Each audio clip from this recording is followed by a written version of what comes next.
Let's dive right into this explainer on Southern Copper Corporation's second quarter 2026 earnings report.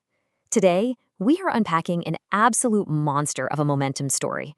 We're talking about massive market leverage, explosive growth, and financial results that are literally turning heads across the entire mining industry. So if you want to understand exactly how a global copper giant capitalizes on surging commodities, well, you're in exactly the right place. But before we get buried in all those financial spreadsheets, let's take a second to ground ourselves in reality. We are talking about incredible physical scale here. Heavy machinery carving into the earth, and the intense, fiery reality of smelting operations across Peru and Mexico. Because at the end of the day, this is where the real value is created, pulling the essential metals out of the ground that literally power our modern world. Okay, here's our roadmap for today's explainer. We'll start with number 1, a record-breaking quarter. Then move to 2, the price versus volume tug of war.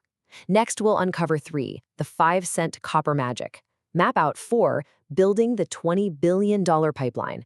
And finally, wrap things up with 5, beyond the balance sheet. Let's get right into it. Section 1, a record-breaking quarter. Look, Southern Copper didn't just beat analyst expectations this quarter. They completely shattered their own previous corporate records.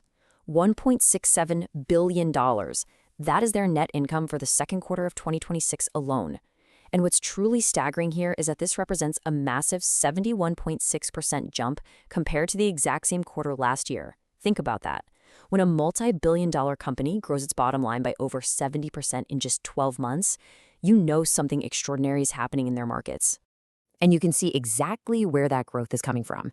Net sales absolutely leaped from $3.05 billion to an all-time quarterly record of $4.28 billion. That's a 40.6% increase. But really check out the adjusted EBITDA. It jumped from $1.79 billion all the way to $2.85 billion. That means their adjusted EBITDA margin hit an incredible 66.6%. To put that into perspective, they're turning a massive percentage of their sales directly into operational cash.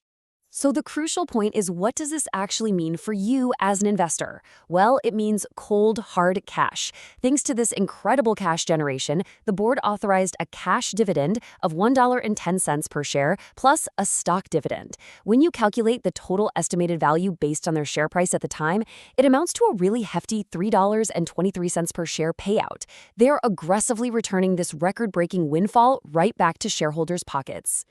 Section 2, the price versus volume tug of war. Now, it'd be easy to look at those record profits and assume everything ran flawlessly, right? But the actual mechanics here are a fascinating contrast. They achieve these numbers while fighting through some very distinct operational headwinds. For instance, mined copper volume actually dropped by 3.5% quarter over quarter, coming in at about 230,000 tons. This was primarily driven by lower ore grades at their Peruvian operations, which saw a 12% drop in production. But, and this is a massive but, global metal prices surged so violently, with LME copper up 39.8% and silver up an astonishing 118.6%, that the price surge completely and totally overwhelmed the volume deficit. So they sold slightly less copper, sure, but they sold it for so much more money that it drove those record profits anyway. Section 3, the 5-cent copper magic. Okay, this is without a doubt the most fascinating operational highlight of the entire earnings report. We're looking at how Southern Copper drove their operating costs down to the absolute floor. Yes, you were reading that correctly, just 5 cents. I mean, you can barely buy a piece of gum for a nickel anymore. But Southern Copper's Q2 operating cash cost to produce a whole pound of copper was just $0.05. For context, in the same quarter last year, it cost them 63 cents. That is a massive 93% reduction in operating cash costs. So the obvious question is, how on earth do you mine, process, and transport a pound of copper for 5 pennies? The secret trick here leverages a core industry concept called byproduct revenue credits. As you probably know, copper ore naturally carries secondary metals inside it, stuff like silver, zinc, and molybdenum. Well, the standard practice in the industry is to take the revenue from selling those secondary metals and deduct it from your primary copper production costs. It's almost like getting a rebate on your main operation. And because metal prices went absolutely crazy this quarter, the value of those secondary metals just skyrocketed. Molybdenum jumped 43.1%, zinc went up 30.8%, and silver prices exploded by 118.6%. Because they sold all those byproducts for so much more money, their byproduct revenue credits increased by a whopping 51.4%. In a nutshell, those surging secondary metals essentially subsidized almost the entire cost of digging the copper out of the ground. It's pretty brilliant. Section 4. Building the $20 billion pipelining. The thing is, Southern Copper isn't just sitting on this mountain of cash. They are fueling a massive, relentless growth engine spanning both Mexico and Peru. This $20.5 billion pipeline is designed to bring hundreds of thousands of tons of new copper to the market over the coming years. Take a look at the timeline. In the second half of 2027, they expect to start operations at Tía María in Peru, which should yield 120,000 tons annually. By 2029, El Pilar in Mexico comes online. By 2031, they project the Las Chancas project to start up. And then by 2032, the massive Michiquillay project in Peru is projected to add another 225,000 tons of copper per year all by itself. This is a highly structured, long-term expansion roadmap. And to prove these aren't just ambitious ideas floating around on a whiteboard, they made a major financial move recently. In June 2026, the company actually issued a $1.25 billion bond. These are 10-year fixed-rate notes at 5.35% annual interest. They locked in this capital explicitly to fund that Tía María project we just mentioned. It ensures their expansion program has exactly the cash it needs to break ground and keep moving forward. Of course, a pipeline of this magnitude doesn't just happen without hurdles. And to their credit, the report transparently outlines some localized challenges they're facing. Down at the Las Chancas project in Peru, progress is currently being hindered by the presence of illegal miners. It's a complex issue that the state's environmental prosecutor's office is actively trying to enforce.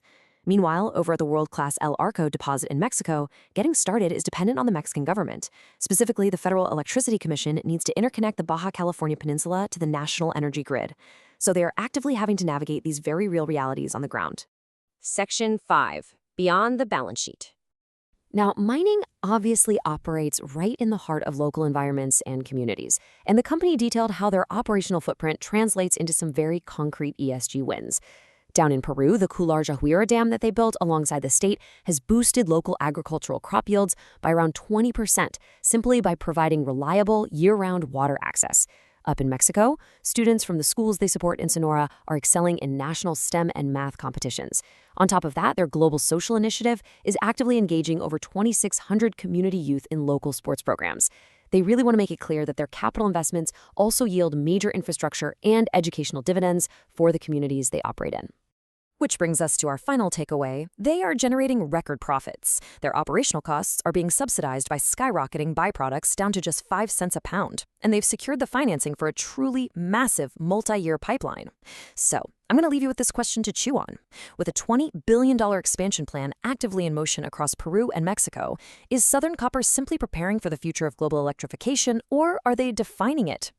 Thank you so much for joining me for this explainer, and definitely keep your eyes on how these mega projects develop in the coming quarters.